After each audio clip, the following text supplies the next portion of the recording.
Baik, assalamualaikum teman-teman. Perkenalkan, nama saya Gustianto ya.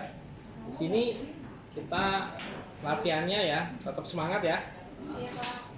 Pesertanya ada 3 orang, hadir semua. Oke, siap. Oke teman-teman, seperti biasa pada pelatihan ini ya, kesempatan ini kita teman-teman nggak boleh main HP sendiri, dilarang merokok ya, dan jangan tidur. Oke, sepakat? Oke. Baik, teman-teman, kalau kita tahu era sekarang ini kan digital udah mulai bagus gitu ya. Bayar jual beli itu kan banyak kan lebih cepat transaksinya. Mereka lebih suka dengan namanya transfer antar rekening gitu ya. Tapi dengan ada beberapa hal yang ternyata nasabah ada yang masih suka datang ke kantor untuk melakukan transaksi ini ya. Nah, untuk transaksi ini dibutuhkan suatu form sebagai trigger perintah ya, untuk transfer ini, namanya APU gitu ya. Nah, formulir yang digunakan seperti kita sebutkan tadi namanya APU, itu aplikasi pengiriman uang. Itu merupakan suatu sarana sebagai perintah nasabah ya untuk melakukan suatu transaksi atau pengiriman uang. Nah, petugas di sini salah satunya harus memeriksa informasi itu yang ada di dalam APU itu benar enggak ya. Nah, karena itu saya berjudul kelengkapan dan kebenaran informasi perintah transfer dana baik yang kredit maupun yang debit. Oke, tujuannya teman-teman tuh bisa memeriksa informasi itu benar atau tidak. Nah, semoga ini jadi manfaat untuk teman-teman bisa mampu atau kompeten untuk memeriksa informasi yang ada di dalam APU itu.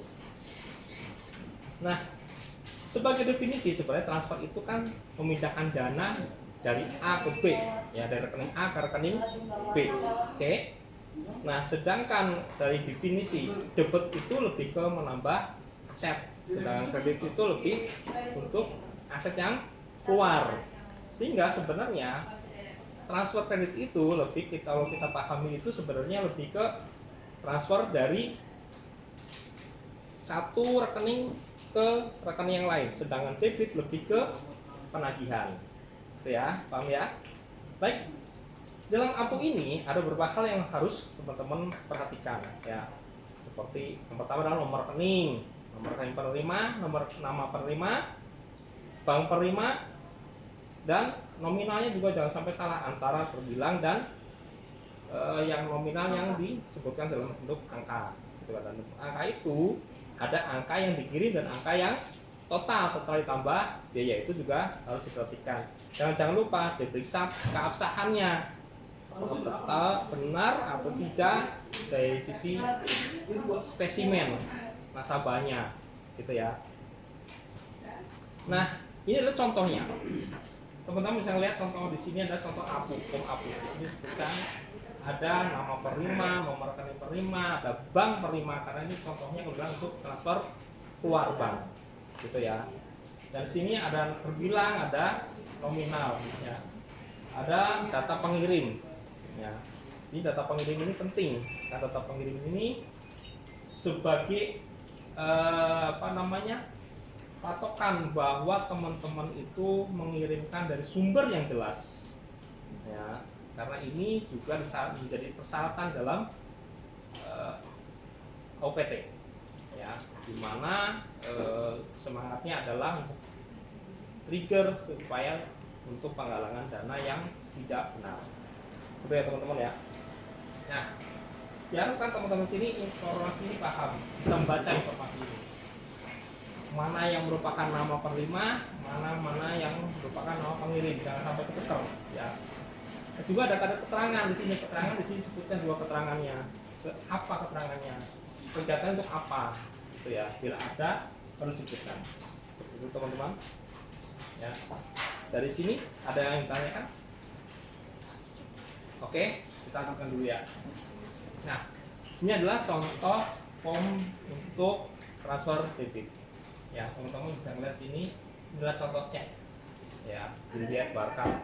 Nah, di sini teman-teman bisa melihat bahwa di sini warkat itu ada usianya 70 hari, ya, ada masa tenggangnya, ada masa penarikannya, ada masa kedewasaannya. Ya. Sini perlu perhatikan bahwa dalam warkat ini ada yang namanya tanda tangan nasabah. Tanda nasabah ini teman-teman harus mengecek spesimennya apakah benar atau tidak. Isinya juga harus sesuai dengan ketentuan. Ini tidak boleh salah, gitu teman-teman ya.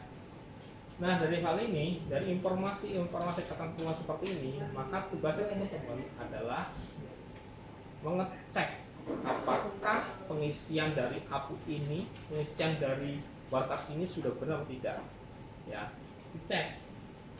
APU ini dianggap benar apabila yang pertama tentunya fieldnya itu sesuai isinya ya. Kalau tadi dilihat fieldnya itu ada field nama rekening, nama penerima, bank penerima, kemudian ada nominalnya, ada keterangannya, itu dicek kebenarannya dan harus dilakukan yang namanya CDD, yaitu penggalian data kepada nasabah pengirim. Itu dicek semuanya benar tidaknya ya teman-teman. Nah, di sini untuk tanda tangan dicek dengan spesimen ya, teman-teman bisa ngecek dari core banking spesimen keluar benar tidak, itu bisa dicek ya. Verifikasi data akunnya kalau sesuai maka itu bisa dianggap benar. Nah, jadi ini kesimpulannya teman-teman di sini adalah bahwa informasi dalam perintah transfer itu wajib diperiksa. Itu yang pertama. Yang kedua, pemeriksaan status dana itu lengkapnya harus benar. Artinya benar di sini tidak hanya sekedar lengkap, tapi ada verifikasi CDD dengan nasabah dan ada pengecekan kepada spesimen. Itu baru dianggap benar. Itu ya kesimpulannya. Nah, teman-teman di sini, sebelum saya mengungkapkan, apa ada pertanyaan? Belum ada. Kalau gitu saya pengen nanya ke teman-teman nih, kalau belum ada pertanyaan, izin ya pertanyaan kepada Mas Adit. Yang perlu dicek apa? Kalau tentang semua form ini, tanggal, kemudian nomor rekening. Oke, betul. Dengan Mas Adi? tanda tangan, Pak. Tanda tangan. Oke, betul. Sip. Baik, jadi sudah. Saya kira udah bagus itu ya, udah benar ya. Hanya saja mungkin perlu diperhatikan juga kelengkapan itu diverifikasi dengan nasabah ya, itu ya teman-teman. Nah, oke, baik teman-teman, dari hal yang tadi sudah saya utarakan ada evaluasi. Kita ingin tahu apakah sudah Anda benar-benar atau tidak. Silahkan nanti diklik, dan ini link ini sudah saya share ke WAG. Silahkan coba kita kasih waktu setengah menit karena pertanyaan nggak banyak. Silakan.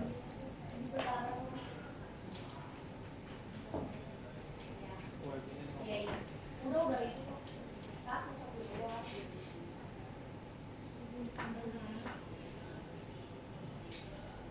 Iya satu lembar. Dia ada banyak, cuma di satu saat itu lagi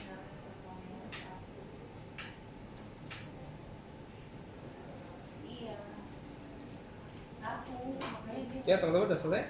Sudah. Oke, sip. Oke, kita cek ya. Baik, teman-teman, selain itu untuk menambah nilai, teman-teman saya kasih tugas, yaitu silakan cari dari berbagai sumber, silakan mau dari internet ya, kumpulkan terkait sumber kredit atau ketentuan transfer kredit maupun ketentuan transfer debat, silakan kumpulkan, kirimkan via email ini, dan kita tunggu paling lambat besok ya, tanggal 21 November ya. Nah, baik, paling itu yang saya sampaikan. Nanti hasil dari pelatihan ini akan saya share langsung di WAG, kompeten atau tidak kompeten ya. Baik, itu aja dari kami. Terima kasih. Selamat bekerja. Assalamualaikum warahmatullahi wabarakatuh. Waalaikumsalam warahmatullahi wabarakatuh.